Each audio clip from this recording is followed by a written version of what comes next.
بسم اللہ الرحمن الرحیم. السلام علیکم. میں آج ایک ایسا کام کرنے جا رہا ہوں جو اس سے پہلے پاکستان کی تاریخ میں شاید کسی اور نے نہیں کیا، اور وہ کام یہ ہے کہ سب سے پہلے احتساب کا خود سے آغاز کیا جائے. میں رضاکارانہ طور پر آج اپنے ایسٹس، اپنے انکم ٹیکس کی تمام تر تفصیلات، اپنا اب تک کا معاشی سفر ڈاکیومنٹس کے ساتھ، دستاویزات کے ساتھ، ثبوتوں کے ساتھ آپ کے سامنے رکھ رہا ہوں.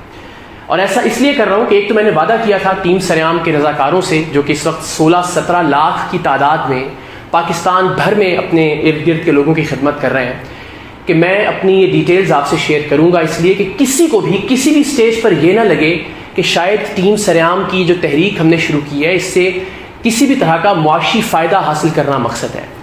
دوسرا یہ کہ آج کل ایک عجیب رواج چل پڑا ہے، اور وہ رواج یہ ہے کہ جب بھی آپ کسی سے سوال کریں، جب بھی آپ اپنے حق کی بات کریں، جب بھی آپ اپنے ہم وطنوں کے حق کی بات کریں، ان لوگوں سے جو کہ آپ کے ٹیکس کے پیسوں سے، میں عیاشیاں تو نہیں کہوں گا لیکن اپنی ضروریات پوری کر رہے ہیں، ان کی تنخواہیں، ان کا آنے جانے کا خرچ، ان کی ٹریولنگ، ان کی گاڑیاں، ان کے ملازمین، وہ سب آپ کے اور ہمارے ٹیکس کے پیسوں سے جاتی ہیں. ہمارے حکمران، ہمارے وزراء، ان سے سوال کریں تو انہوں نے کچھ لوگ ان کا ایک گروہ بنا رکھا ہے جو کہ آپ پر حملہ آور ہو جاتے ہیں اس سوال کا جواب دینے کی بجائے کہ آپ کے پاس یہ چیز کہاں سے آئی، آپ یہ زندگی کس طرح سے گزار رہے ہیں، آپ نے یہ ریسٹورانٹ کس طرح سے بنا لیا، آپ نے کس سے لفافہ لیا، آپ کو کس نے پلاٹ دیا.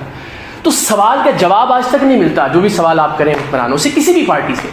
مگر وہ لوگ جو یا تو اپنی انا کی وجہ سے اس پارٹی کا دفاع کر رہے ہوتے ہیں، یا جن لوگوں کو خاص طور پر اس کام کے لیے رکھا گیا ہوتا ہے، وہ آپ کے پیچھے پڑ جاتے ہیں. تو ان لوگوں کو جواب دینے کے لیے کم سے کم ٹیم سریام کے جو رضاکار ہیں، اور وہ تمام لوگ جو کہ محبت کرتے ہیں، پیار کرتے ہیں، دعاؤں میں یاد رکھتے ہیں، ان کے پاس یہ ویڈیو موجود ہونی چاہیے کہ میں جو بھی کہہ رہا ہوں، میری رائے غلط ہو سکتی ہے، میرے سوچنے کا انداز غلط ہو سکتا ہے، لیکن اس میں کسی طرح کی بددیانتی شامل نہیں ہے. یہ بھی آپ کو یقین ہو کہ یہ شخص جو بھی بات کر رہا ہے یہ کسی معاشی مفاد کے لیے نہیں کر رہا، یہ جو بھی بات کر رہا ہے دل سے کر رہا ہے. بات غلط ہو سکتی ہے، میں پھر کہتا ہوں کہ میری رائے 100% غلط ہو سکتی ہے، لیکن اس کے پیچھے کسی طرح کا خدا نخواستہ کوئی لفافہ، کوئی پلاٹ، کوئی معاشی فائدہ، کوئی انا پرستی، کوئی ذاتی رنجش یا مفاد قطعی طور پر نہیں ہوگا. سو میں یہ آج آپ سے شیئر کروں گا تمام تر ڈیٹیلز، تاکہ ٹیم سریام کے رضاکار فخر سے اپنے کام کو، اپنے اس مشن کو آگے بڑھا سکیں، اور وہ تمام لوگ بھی جو خیر خواہ ہیں اور دعاؤں میں یاد رکھتے ہیں. اور ساتھ ہی ساتھ ایک اناؤنسمنٹ بھی، اور وہ یہ کہ میں نے ایک ریسٹورینٹ کا آغاز کیا تھا، اس میں پارٹنرشپ تھی کراچی کے اندر. میں اس سے علیحدگی اختیار کر رہا ہوں. آج میں اس کو نہیں چھوڑ رہا ہوں اس لیے کہ ابھی یہ مشکل سفر ہے. 150 لوگ جو اس ریسٹورانٹ سے وابستہ ہیں، ان کی تنخواہیں، وہ تمام تر معاملات جو کہ ان کے گھروں کے چولہے جلنے سے وابستہ ہیں، وہ میں کوشش کر رہا تھا کہ اس کو پورا کیا جائے. تو جس دن یہ ریسٹورانٹ اوپن ہو جائے گا، میں آفیشیل ڈاکومنٹ کے ساتھ میرا جو شیئر ہے، جو میری انویسٹمنٹ ہے اس ریسٹورانٹ کے اندر، جتنا میں نے اس کے اندر محنت کی، وہ سب کچھ آفیشیلی حکومت کے جو رجسٹریشن کے آفیسز ہیں ان کے اندر سبمٹ کروا دوں گا کہ جو میرا شیئر ہے میں اس سے دستبردار ہو رہا ہوں، اور اس کا جو بھی پروفٹ فیوچر میں آنے والے وقت میں ہو، اس سے جو غریب لوگ ہیں ان کے کھانے کا بندوبست کیا جائے، وہ کسی ٹرسٹ کی شکل میں ہو، وہ کسی ادارے کے نام کر دیا جائے، وہ کسی بھی طرح سے، وہ میں ایک الگ ویڈیو میں آپ سے تمام تر ڈیٹیلز شیئر کروں گا. ابھی میں صرف آپ کو یہ بتا سکتا ہوں، اللہ تعالیٰ کی ذات کو حاضر ناظر جان کے، کوئی بھی ادارہ آڈٹ کر لے، کوئی بھی حکومت تحقیق کر لے، کوئی بھی آ جائے، میں ڈاکومنٹس رکھ دیتا ہوں سامنے کہ لاسٹ اکتوبر سے اس ریسٹورانٹ کا آغاز ہوا تھا، 7-8 مہینے ہوئے ہیں اس کو. 1 روپیہ بھی اگر اس ریسٹورانٹ سے منافع کمایا ہو مجھ پر، میرے خاندان پر، میری اولاد پر، وہ حرام ہے. 1 روپیہ بھی اگر اس سے فائدہ اٹھایا ہو. تو ہم کوشش یہ کر رہے تھے کہ ایک معیاری ریسٹورانٹ بنایا جائے، ایک مثال قائم کی جائے.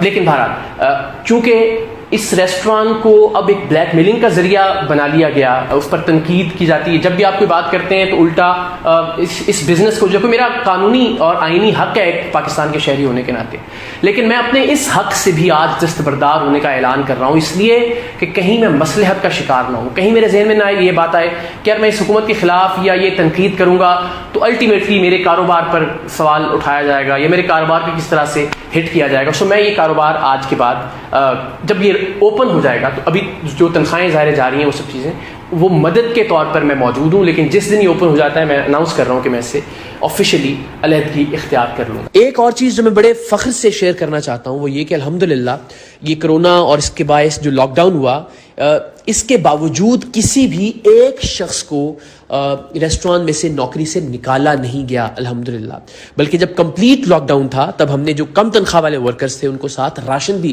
ایکسٹرا فراہم کیا الحمدللہ اللہ تعالیٰ کی مہربانی سے، ورنہ ریسٹوران تو مکمل نقصان میں ہے۔ ظاہر ہے ابتدا میں ریسٹوران مکمل طور پر بند رہا، پھر صرف ہوم ڈیلیوری کھلی اور ظاہر ہے ڈائن ان نہیں کھلا، تو اس نقصان کے باوجود الحمدللہ آج کی تاریخ تک کسی بھی ایک ورکر کو نوکری سے نکالا نہیں گیا اللہ تعالیٰ کی مہربانی سے۔ اور ایک بات جو کہ میں پہلے بھی کہہ چکا ہوں اور میں الگ سے بھی ایک ویڈیو جب بناؤں گا تو اس میں بھی آپ کو ڈیٹیلز یہ ڈاکومنٹ کے ساتھ یہ ثابت کروں گا کہ پورے پاکستان میں سائز کے اعتبار سے صوبائی حکومت کو سب سے زیادہ ٹیکس کلیکٹ کر کے دینے والا ریسٹوران تھا یہ الحمدللہ۔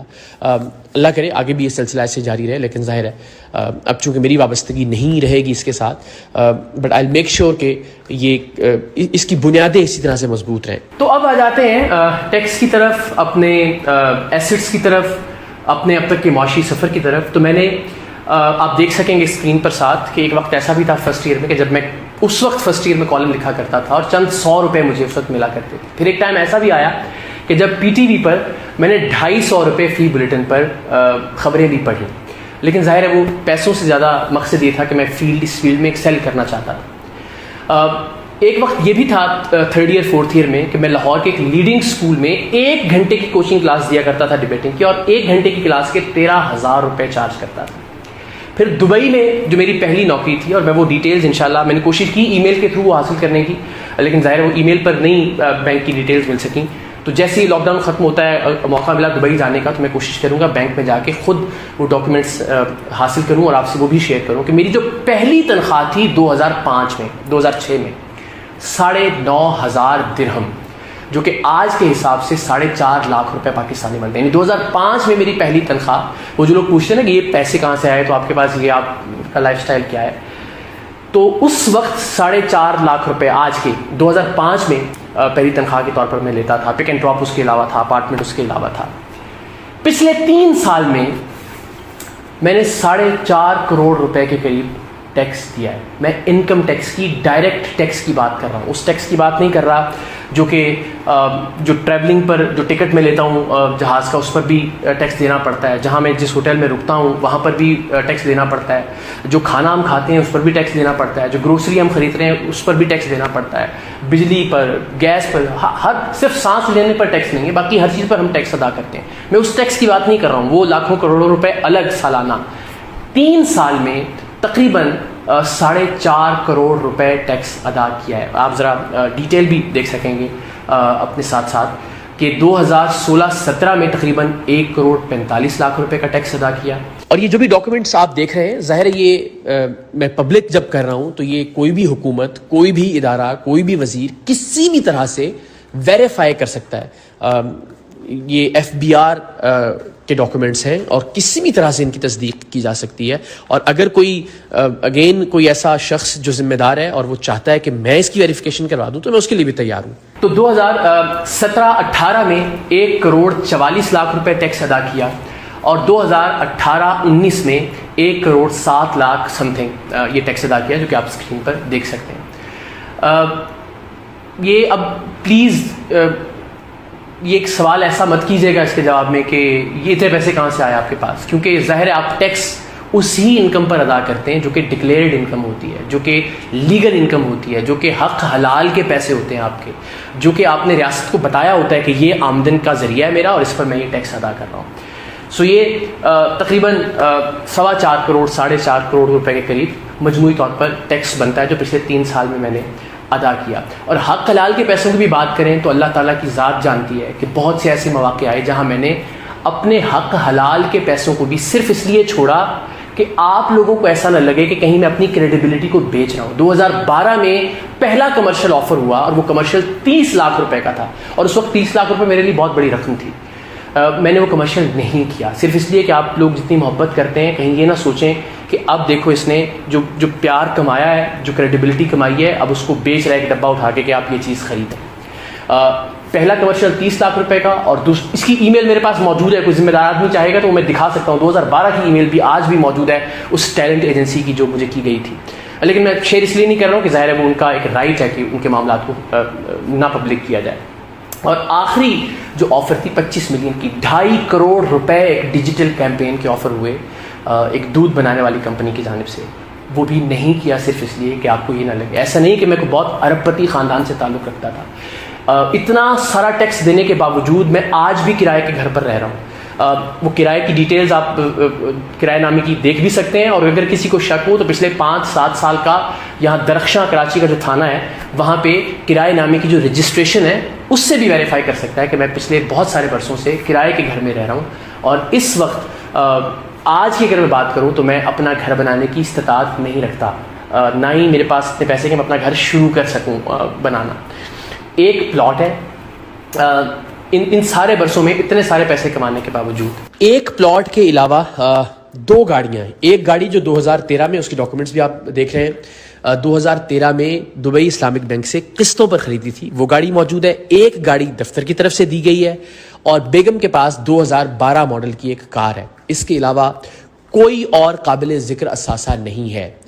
پورے خاندان، جتنے بھی میرے ارد گرد کے لوگ ہیں جو خونی رشتہ دار ہیں، بہن، بھائی، بھابھی، بیوی، بیٹا، تو یہ تمام تر میرا اثاثہ ہے جو میں آپ سے شیئر کر رہا ہوں. اس کے علاوہ آج سے 5 سال بعد، 10 سال بعد، تو ظاہر اس وقت کی آمدن کے اعتبار سے، لیکن کوئی ایک ایسی چیز کسی بھی طرح سے ثابت ہو جائے جو میں نے چھپائی ہو تو میں پوری قوم کا مجرم.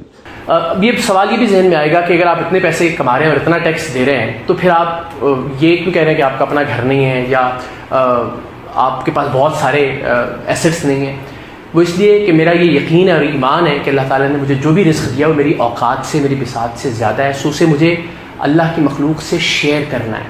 تو میں نے 50% جو میری آمدنی ہے اس کو مختص کر رکھا ہے مختلف بھلائی کے کاموں کے لیے. آپ صرف ٹیم سریام کی اگر بات کریں تو اس میں جتنی ٹریولنگ ہوتی ہے والنٹیئرس کو ان کے جذبے کو جوان رکھنے کے لیے، ان کی حوصلہ افزائی کرنے کے لیے، ان کی ہمت افزائی کے لیے، اور صرف اس ٹریولنگ کی کاسٹ نکال لیں تو وہ بھی اچھی خاصی کاسٹ بنتی ہے.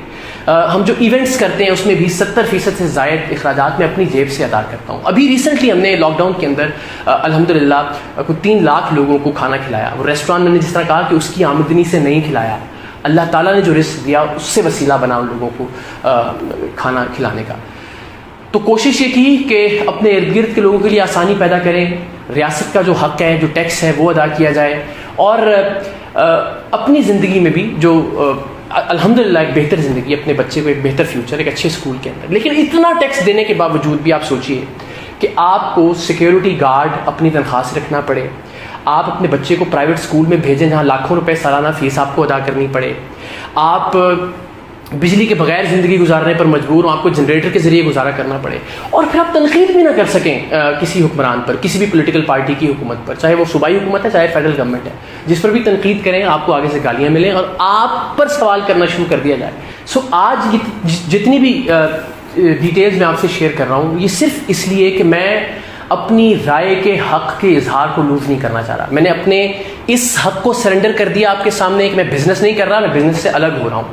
میں نے اپنے اس حق کو سرنڈر کر لیا کہ میں اپنی ڈیٹیلز نہ شیئر کروں آپ سے، میرا رائٹ ہے، کیونکہ میں کوئی ووٹ نہیں مانگ رہا ہوں کسی سے، میں کسی الیکشن میں نہیں کھڑا ہو رہا، میں کسی سے کوئی ڈونیشن نہیں مانگ رہا، میں نے کوئی NGO نہیں کھولی، لیکن میں اپنے اس حق کو بھی سرنڈر کر رہا ہوں. لیکن ایک حق میں چاہتا ہوں، اور وہ حق یہ کہ میں دیانتداری سے اپنی رائے کا اظہار کر سکوں اس ملک کے لیے، اس ملک کے لوگوں کے لیے، اپنے لیے، اپنی نسل کے لیے، اپنے بچوں کے لیے جنہوں نے اس ملک کے اندر رہنا ہے.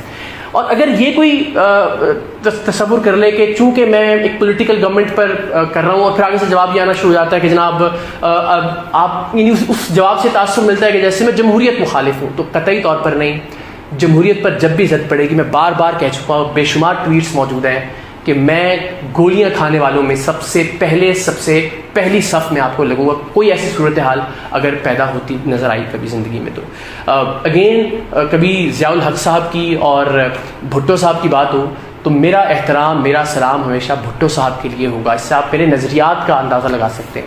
لیکن چونکہ اس بنیاد پر کہ آپ نے یہ ثابت کرنا ہے کہ آپ جمہوریت پسند ہیں تو آپ کسی جمہوری حکومت پر تنقید نہ کریں، تو یہ غلط روش ہے. مجھے لگتا ہے کہ جمہوری حکومتوں پر تنقید کر کے ہی ہم پاکستان کے اندر جمہوریت کو بہتر بنا سکتے ہیں، اور ہم نے انشاءاللہ العزیز جمہوریت کو بہتر بنانا ہے. تو جناب میں جس طرح میں نے عرض کیا کہ میں جو ٹیکس دیتا ہوں وہ اگر ایک سال کی ایوریج نکال لیں، 2017 کا مجھے آخری ٹیکس ملا پارلیمنٹیرینز کا انٹرنیٹ کے اوپر. تو 2017 میں نے 1,44,00,000 روپیہ ڈائریکٹ انکم ٹیکس ادا کیا. باقی آپ سارے ٹیکسز کو سائڈ پہ رکھ دیجیے. اس میں جو میں نے کچھ ہر پارٹی کے 1-2 نام میں لوں گا, بہت سارے ہیں. سینیٹر رحمان ملک صاحب نے جس سال میں نے 1,44,00,000 روپے ٹیکس دیا, اس سال میں سینیٹر رحمان ملک صاحب نے 1,65,000 روپے ٹیکس دیا. میرا ایک مہینے کا ٹیکس 12 لاکھ روپے تھا, یہ سال میں 1,65,000. سعید غنی صاحب نے 7,76,000 روپے ٹیکس ادا کیا. ایک مہینے کی ایوریج 12 لاکھ روپے کی ایک عام شہری کی حیثیت سے میرا ٹیکس تھا, اور میں سوال بھی نہیں کر سکتا ان لوگوں سے.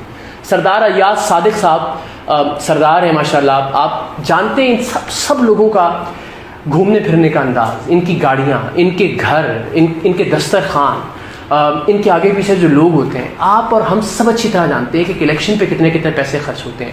ٹیکس جو ادا کیا ذرا دیکھتے رہیے. ایاز صادق صاحب نے 2,90,000 روپیہ پورے سال کا ٹیکس دیا. میں پھر دہراتا ہوں کہ مجھ جیسے ایک ایسے آدمی کا جو آج بھی کرائے کے گھر میں رہ رہا ہے, اس کا ٹیکس 1,44,00,000 تھا. مہینے کا ٹیکس بھی ان سے 6 ٹائمز زیادہ تھا. خواجہ سعد رفیق صاحب نے 52 لاکھ ٹیکس دیا, 52,24,000 روپے. شفقت محمود صاحب نے 10,95,000 ٹیکس دیا. 2017-18 کی بات ہے. اعجاز الحق صاحب نے 1,82,000 روپے. مخدوم خسرو بختیار صاحب نے 4,75,000 روپے. خورشید شاہ صاحب نے 2,56,000 روپے. فریال تالپور صاحبہ نے 28 لاکھ روپے. نواز شریف صاحب نے 2,63,000. حمزہ شہباز صاحب نے 82,68,000. شاہ محمود قریشی صاحب نے 6,53,000. عذرا فضل پیچو صاحبہ نے 4 لاکھ روپے. خالد مقبول صدیقی صاحب نے 1,38,000. فہمیدہ مرزا صاحبہ نے 2,27,000. نوید قمر صاحب نے 1,65,000. ظفر اللہ جمالی صاحب نے 1,38,000. فاروق ستار صاحب نے 1,49,000. شینی مزاری صاحبہ نے 15 لاکھ. محمود خان صاحب نے KPK کے جو چیف منسٹر ہیں 2,32,000. رانا ثناء اللہ صاحب نے 12 لاکھ. سید ناصر شاہ صاحب نے 1,60,000. نثار کھوڑو صاحب نے 1,90,000. سہیل انور سیال صاحب نے 23 لاکھ. مراد علی شاہ صاحب نے 9,88,000 روپے. اور اس کے علاوہ انہوں نے ایسوسیشن آف پرسنس کی ایک الگ وہ 70 لاکھ کی ٹیکس کی ریٹرنز تھیں. شرمیلا فاروقی صاحبہ نے 3. وزیر اعظم عمران خان صاحب نے 1,03,000.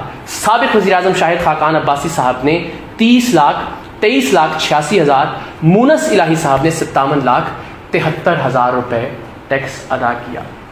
ان ساری شخصیات میں سے کوئی بھی شخصیت ایسی نہیں ہے جس نے مجھ سے زیادہ ٹیکس دیا ہو. ان کا طرز زندگی, ان کا طرز رہائش آپ سب کے سامنے ہے. آپ سب سے ریکویسٹ ہے, خدا کے واسطے جن سے سوال کرنا بنتا ہے ان سے سوال کریں, جن پر تنقید کرنی بنتی ہے ان پر تنقید کریں.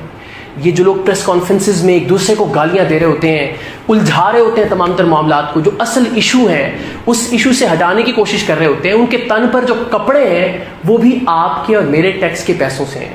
کتنا بھی کوئی غریب ہے وہ صابن کی ٹکیا بھی خریدتا ہے, چائے کی چھوٹی پتی کی ڈبی بھی خریدتا ہے, اس پر بھی ٹیکس ادا کرتا ہے. ان سے سوال کریں, آپس میں ایک دوسرے کو گالیاں نہ دیں خدا کے واسطے. ایک دوسرے پر یہ کسی اور ادارے پر چڑھنے کی, ان لوگوں سے سوال کریں. ہم نے ان لوگوں کو بہتر بنانا ہے. ہماری خواہشات, نیک خواہشات ان لوگوں کے ساتھ ہیں, لیکن ان لوگوں سے پوچھیں کہ ان لوگوں نے ہمیں کیا دیا ہے, ہمارے آنے والی نسلوں کو کیا دیا ہے. ایک دوسرے کا یہ احتساب ایسے ہی کرتے رہیں جیسے اب تک ہوتا رہا ہے. جب آپ اور میں ان کا احتساب کریں گے تو ٹھیک طرح سے احتساب ہوگا. جب آپ اور میں ان سے سوال کریں گے تو ٹھیک طور پر یہ کام کرنا شروع کریں گے, تو یہ خود پر پریشر محسوس کریں گے, ورنہ تو ایک دوسرے پر یہ الزامات کی بوچھاڑ جاری رہے گی. سو پلیز اپنے حق کو پہچانیے. ان لوگوں پر تنقید نہ کریں جن کا آپ کے ٹیکس کے پیسوں سے کو لینا. وہ اگر کوئی صحافی کوئی غلط کام کرتا ہے بھی تو خود بخود ایکسپوز ہو جاتا ہے. اگر کوئی ایسی وہ خبر دیتا ہے جو جھوٹی ہے, وہ خود بخود دنیا کے سامنے جھوٹا قرار پا جاتا ہے. آپ ان لوگوں سے, اپنے لیڈر بھی ہیں اگر آپ کے, عزت کے ساتھ, احترام کے ساتھ ان سے پوچھیے کہ انہوں نے تعلیم کے لیے کیا کیا, انہوں نے پولیس کے نظام کو بہتر کرنے کے لیے کیا کیا, چاہے وہ صوبے میں ہے چاہے وہ وفاق میں ہے. انہوں نے صحت کے لیے کیا کیا, ہماری آنے والی نسلیں ان کی معیشت کو بہتر بنانے کے لیے کیا پالیسی ہے, ہمارے ملک کے سماج کو بہتر کرنے کے لیے کیا پالیسیز دی ہیں صوبائی حکومتوں نے, وفاقی حکومت نے. سو آپ سب سے ریکویسٹ ہے کہ پلیز اپنی تنقید کا, اپنے سوالوں کا رخ صحیح سمت میں موڑنے کی کوشش کریں. ان لوگوں کو تو بھول جائیے کہ جو لوگ ظاہر گماشتے ہیں ان سیاستدانوں کے, جو جن کے مفادات وابستہ ہیں گلی محلے کی سیاست میں, تھانے کچہری کی سیاست کے اندر, وہ لوگ تو گالی دیں گے ہی دیں گے جو بھی تنقید کرے گا اس کو ان پولیٹیکل پارٹیز پر. لیکن آپ عام عوام پاکستان کے, آپ لوگ پلیز اپنی ڈائریکشن کو ٹھیک رکھیے. آپ سوچیں کہ آپ آپ کے خون پسینے کی کمائی سے ٹیکس ادا کیا جاتا ہے. اور میں ایک بار پھر یہ کہوں کہ میں کسی مصلحت کا شکار نہ ہو جاؤں. میں نے ایک بار پھر میرا رائٹ تھا میں 30 لاکھ روپے کا کمرشل کرتا, میرا رائٹ تھا کہ میں 2.5 کروڑ روپے کا کمرشل کرتا اور پیسے کماتا. آج کم سے کم اپنا گھر ہوتا میرا, جو کہ نہیں ہے, لیکن میں نے وہ رائٹ سرنڈر کیے, اپنے وہ حق چھوڑے آپ لوگوں کی محبت کی وجہ سے. آج میں اپنا ایک اور حق چھوڑ رہا ہوں, اپنا ریسٹورانٹ, جو کہ میں نے بڑی محبت. لوگ کہتے ہیں آپ کو صحافیوں کو کتاب لکھنی چاہیے, یہ ریسٹورانٹ کہاں کھول لیا. تو میری تو یہی کتاب تھی. میں تو دبئی میں جب تھا اس وقت ریسٹورانٹ آدھا کھول لیا تھا, بلڈنگ لے لی تھی, اس پہ ہم کام کر رہے تھے, پھر ہمیں شفٹ ہونا پڑا کراچی. تو یہ تو میرا شوق تھا. اور جو پروگرام میں کرتا ہوں اس کی نوعیت بھی یہ تھی کہ میں ایک ایسا ماڈل بنانے کی کوشش کروں کہ جہاں جو تنقید میں دوسروں پر کرتا رہا ہوں, کم سے کم وہ عملی نمونہ ہو کہ یار یہاں پہ وہ فلاز موجود نہیں ہیں. اور وہ میں نے کر کے بھی دکھایا الحمدللہ, اپنے طور پر کوشش کی بھی. لیکن میں اس رائٹ سے بھی دستبردار ہو کے اسے بھی اللہ کے نام پہ وقف کرتا ہوں, اپنے اس شیئر کو جو کہ اس ریسٹورانٹ میں. اینڈ آفیشیلی جس دن یہ پہلے دن اوپن ہوگا میں اس کی ڈاکومنٹیشن فائل بھی کر دوں گا اور آپ لوگوں سے پوری ڈیٹیل شیئر کروں گا. ریسٹورانٹ انڈسٹری کے کچھ راز بھی میں آپ سے شیئر کروں گا ایک الگ ویڈیو کے اندر. لیکن پلیز جو ہمارے بچوں کا حق ہے اس کے لیے لڑنا سیکھیے, آواز اٹھانا سیکھیے, سوال کرنا سیکھیے, ڈائریکشن اور اپنی سمت کو ٹھیک رکھیے. کس سے سوال کرنا ہے, کس پر تنقید کرنی ہے, کس سے پوچھنا ہے, کون آپ کو جواب دے. یہ بات ذہن نشین رکھیے, یہ بات یاد رکھیں. اللہ تعالیٰ پاکستان کا حامی و ناصر ہو. انشاءاللہ میں ٹیم سریام کے جانباز آخری سانس تک اپنے طور پر کوشش کرتے رہیں گے, کسی سے کچھ بھی مانگے بغیر, ہم کسی سے کوئی ڈونیشن لیے بغیر خدمت کرتے رہیں گے پاکستان کے لوگوں کی, اپنا خون دے کر, پودے لگا کر, لوگوں کی بھوک مٹا کر, جو بھی جس کے بس میں, جو بھی جس کی استطاعت میں ہے. آپ سے بھی ریکویسٹ ہے اپنے ارد گرد کے لوگوں کا خیال رکھیں, اپنا خیال رکھیں, پاکستان کا خیال رکھیں. یہ ہمارے سیاستدان ہیں, ہم ان سے سوال نہیں کریں گے تو اور کون کرے گا. سو آئی ہوپ کہ کم سے کم آج کے بعد تھوڑی سی تبدیلی ضرور آئے. سو میں بارش کا پہلا قطرہ بننے کی کوشش کر رہا ہوں کہ میں نے اپنی تمام ڈیٹیلز آپ سے شیئر کی ہیں. میری خواہش ہوگی کہ تمام لوگ جو کہ جن کی اوپینین اثر انداز ہوتی ہے دوسروں کی اوپینین پر, جن کی بات سے لوگ متاثر ہوتے ہیں, وہ اگر اپنی چیزیں لوگوں کے سامنے رکھیں تو بڑی اچھی بات ہے, اور وزن پیدا ہوگا ان کی گفتگو میں, ان کی بات میں, ان کی دلیل میں, ان کے موقف میں. سو میں نے اپنے طور پر اپنے 16 سال کے سفر کو شارٹ کر کے آپ کے سامنے رکھنے کی کوشش کی ہے. دعا کیجیے گا کہ اللہ تعالیٰ آگے بھی مجھے استقامت دے, پاکستان کی خدمت کرنے کی توفیق دے, اور ہم سب کو صحیح لوگوں سے سوال کرنے کی اور صحیح لوگوں پر تنقید کرنے کی توفیق. پاکستان زندہ باد.